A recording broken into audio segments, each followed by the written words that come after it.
Today on Breaking Bullying, we're tackling the hidden grief from being bullied, and we're going to learn how to shake it off to take back your confidence. We'll get into it after I hit this music. Joining me this week is my friend Lupe Carranza. She is a certified grief educator, and she's also an actress, which is a fun fact. Lupe, thank you so much for coming on today. Hi everyone. Welcome. I am so thrilled to be here and to share about the grief that comes along with bullying after you've been bullied. I have some thoughts and ideas about it, and I'm also a yoga teacher. So there's a lot of things that we can do to combine, things to help us release and let go of some of those emotions that get a hold of us.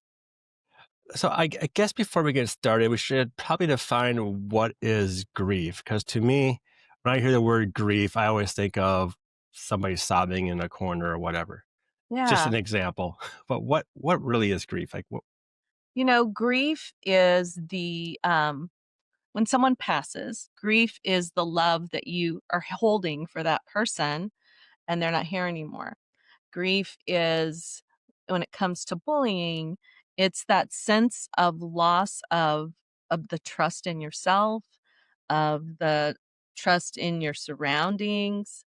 And so that in all areas is grief. Okay. Are there any other different types of grief that people can experience? Or is that kind of the whole thing right there? Yeah, people always say, "What's the worst kind of grief?" But the worst There we kind of go. grief is your grief, you know, no matter what is going on, it's what's going on with you, the grief that you're feeling in this moment. And we don't compare grief at all because it's like, fingerprints are so different, and so is our grief and how we, relate to it and heal it. Are there signs that people can give off that they're grieving? Because looking back at my own life, I still can remember when I was like 12 years old, laying in bed at night, just feeling like, I don't know. I don't know if it's really called grieving, but at that point, I felt safe because I was in my own bed at home. But at the same time, I knew the next day I had to go back and face these people again who are just going to make my life a living hell. Mhm. So would that be considered, was I grieving at that point, or do I are there other Yeah, ways people show grief? yeah. Grief can show up in a lot of different ways. Like I said, it's so different. It's as different as your fingerprint. And it can show up in anxiety. It can show up in, always wanting to know what's the plan, what's the next thing, and then we go into like a trauma. A trauma is the situation. It's not the situation that happened, but it's how you felt in that moment. And if you weren't able to share how you felt in that moment because you don't have someone to talk to, or you thought, oh, it's not a big deal, then that's where the trauma lies. And if you cannot, share it or express it with someone that you trust and know that actually cares about you, then that's when you have that anxiety. And I know, some people don't want to burden anybody else with it. So they just keep it to themselves. And that's where the grieving happens as well too. And there's in within that there's the sadness and the anger and all of those different emotions that we go through. And I want to debunk the myth that there's 5 stages of grief because there isn't. It's just different emotions that we go through at different times. And sometimes you're angry, sometimes you're sad, sometimes you're angry again, So it just depends on what's going on. It's interesting you brought up anxiety tied to grief because Mhm. I work with kids. I have plenty of my own kids, and I worked with those kids who have to ask a million questions, and they do have that little look of, well, at that time, like, are they really worried about it, or they're just asking me a ton of questions? But I guess that can be called grief as well. That's just I guess what I'm trying to get at, that anxiousness is them really kind of being worried about something, Yeah, but the they anxiousness is bring it they yeah, bring go it ahead. out in so many different questions. Yeah, exactly. They just wanna feel safe.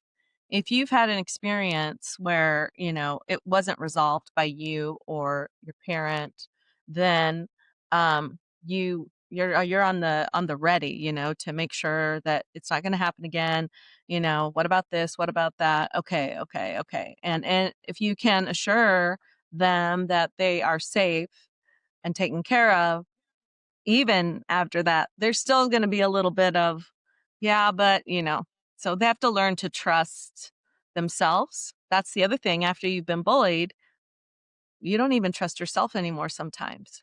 And so that's very scary and makes you feel very lonely, and, without being able to share that with anyone, then you feel even more anxious.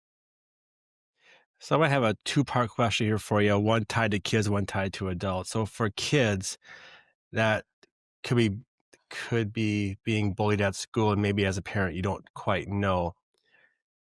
How can you help them feel safe, even though we, as a parent, I can't be there with them holding their hand in school? Yeah, How do we give them that reassurance so they can trust me as an adult? yeah. I would say, it does start at home, and to have that open communication. And when you, as a good parent as you are, Tim, you will notice when they come home in a shift in their energy or their mood. Maybe they don't want to talk anymore. Then maybe they're not eating. Maybe, it's up to the parent to notice what's different, like what's going on, and then go in and see if you can get them to share. And because that's what they need, is the safe place to share, and to let them know that, you're not gonna judge them for anything that happened. You just wanna know, that they're doing okay, or can they, tell you more. And I think that's one of the key things, is to let them process it all. You don't wanna, like, interrogate them, because that doesn't feel good, right? Uh, I have a friend whose son was being bullied, and, he kept saying, "I'm sick, I'm sick, I don't wanna go to school, I don't wanna go to school." So he missed a whole week of school, and then she said, "Okay, you seem fine, you need to go to school." So he reluctantly went to school, and as she was gonna drop him off, he said, "Can I tell you something?" And that's when he was able to share with his mom what was going on for him. And then, they went home and talked about it some more, and then they had a conversation with the principal. So it just depends on the child, it depends on your relationship and the communication skills that you have with each other. And sometimes it takes And a while after, you've been bullied, to kind of process it all, because you're thinking, what did I do? What's wrong with me? Because we all think that everyone is normal except for us, right? Everyone's normal except for me. Oh, you know, but it's not true. We're all different, and there is no mhm. normal, really. So, yeah, I do know from doing this podcast, this is like the 81st episode of this podcast. So over the past couple of years running this podcast, I learned about how to teach your kids to build that trust. And it may seem kind of, I don't know what's the correct word. So for instance, when my daughter, when she came home from school, her first day of school, she told me that a girl said that she smelled. And she goes, "I want you to tell the teacher that this girl said that I smelled." So, I had to build that trust. My daughter told me to do something, even though it may seem small to me. She's relying on me to take care of the situation. And yes, it could just be, first graders fighting with each other. That's just what they do. But if my daughter asks me to do something, I have to do it. So I emailed the teacher saying, "Hey, my daughter said a girl that she was sitting next to said that she smells." And my daughter told her that she doesn't. And either way, it got handled. But even those small little things, if you don't take care of it, it could break that chain of trust with your kids. So something I just learned doing this podcast, because with my two oldest ones, I kind of would probably just brush it off like, well, that's just the way kids are. But, exactly, you know, exactly. That's such a great point, Tim. is that it might seem little to you or to me, but it's huge in their world, and so I love that you took care of that the way that you did. That's wonderful. Yeah, and then you think about, oh gosh, I hope the teacher doesn't think I'm going to email her for every little problem. But like, well, if Mhm. my daughter tells me to, I probably will. I'm Yeah, just going to because I don't want to ruin that trust with her. no. So the second part of my question is, okay, what about your adult friend? Yeah, my Um, adult friend. how do you how do you help them with the grieving process, or make them feel safe? Kind of the same way, is acknowledging that recognizing there's a process that we do, and I'm also a mindfulness meditation teacher. And there's a process that's called RAIN, where you recognize, allow, investigate, and nurture. So that's RAIN. Recognize, allow, investigate, and nurture. So you recognize that you feel stuck or stressed or scared or whatever that emotion is. And then you allow it to be in your body and just investigate, like, what does this feel like? Oh, do I need to breathe here? Do I need to stomp my feet? What do I need?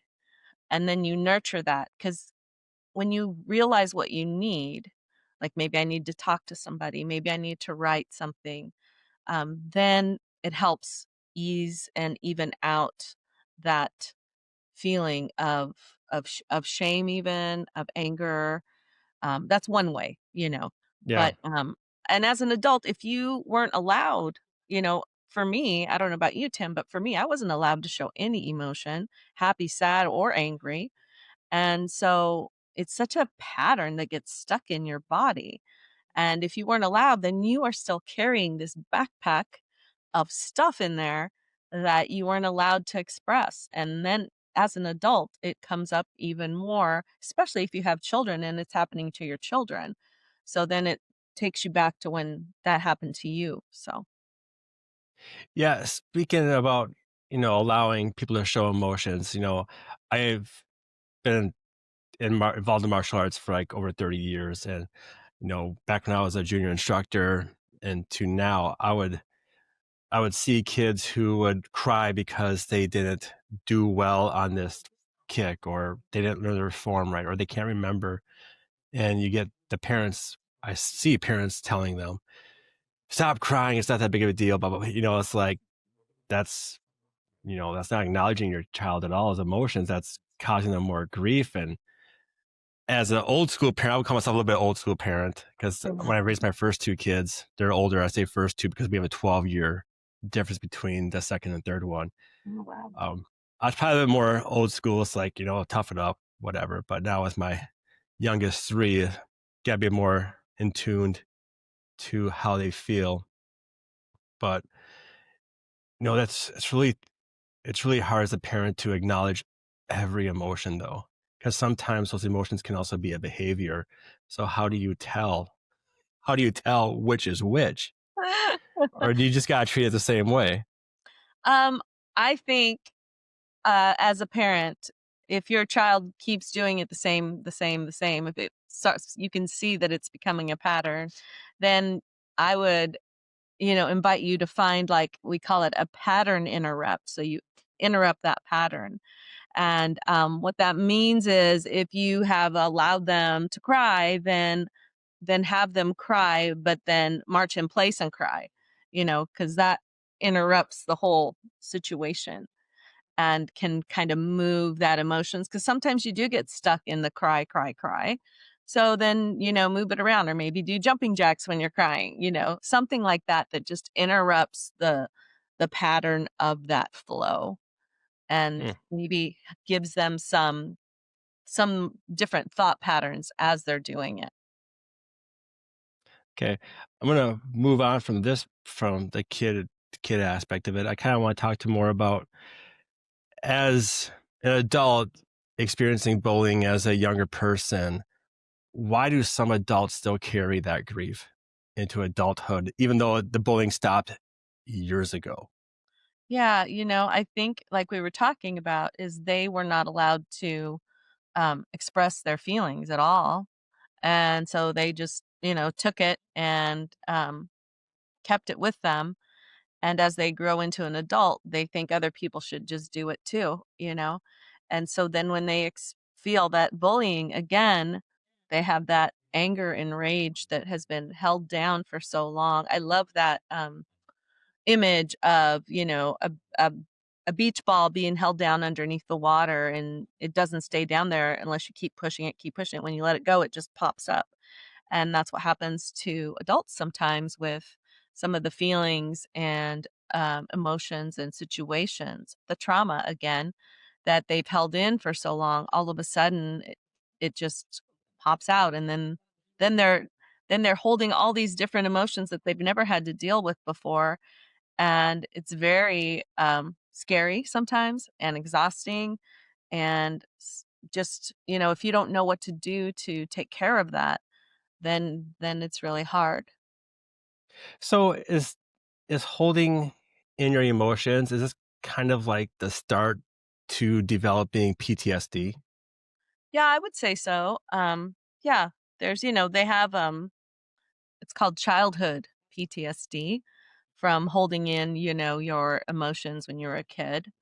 And I've even heard it called childhood PTSI as an injury instead of a disorder, because it's actually a brain injury. PTS, a post-traumatic, symptom, yeah, it's a brain disorder, but they call Hmm. it's a brain injury, sorry, brain injury, but they call it a disorder because we always call everything a disorder, but it's an injury to your brain when, you're traumatized as a kid, as a grown-up, it's an injury, so So it's not like a physical injury, it's it's literally a a br mental injury. yeah, it's a brain injury, like, your brain, uh, wires differently after you have been, traumatized. How important, I shouldn't say how important that is. How do you approach a family member that you can kind of recognize some signs of grief, Uh-huh, but and you can tell that they're hiding it? uh-huh. How do you approach them? Because to me, I just knowing some people is like, stay out of my business. I can deal with it, you know. Yeah. But how can you step in and support them? Well, you can support them by, just going up to them and say, "Hey, I noticed that you're being quiet," or "I noticed this. If there's anything, that I can do to help you, please let me know. And if you need a shoulder to cry on or just someone to talk to, I'm here to listen." Because that's usually what people need when they're in grief. They don't need any advice. They don't need, anybody to tell them what to do. They just need someone to even just sit by them in quiet. Um, when I have been in grief before, like even just the smallest grief, like from it's not small, it was huge. When I broke up with somebody that I had been with for a very long time, I just wanted someone to just be by me and let me cry.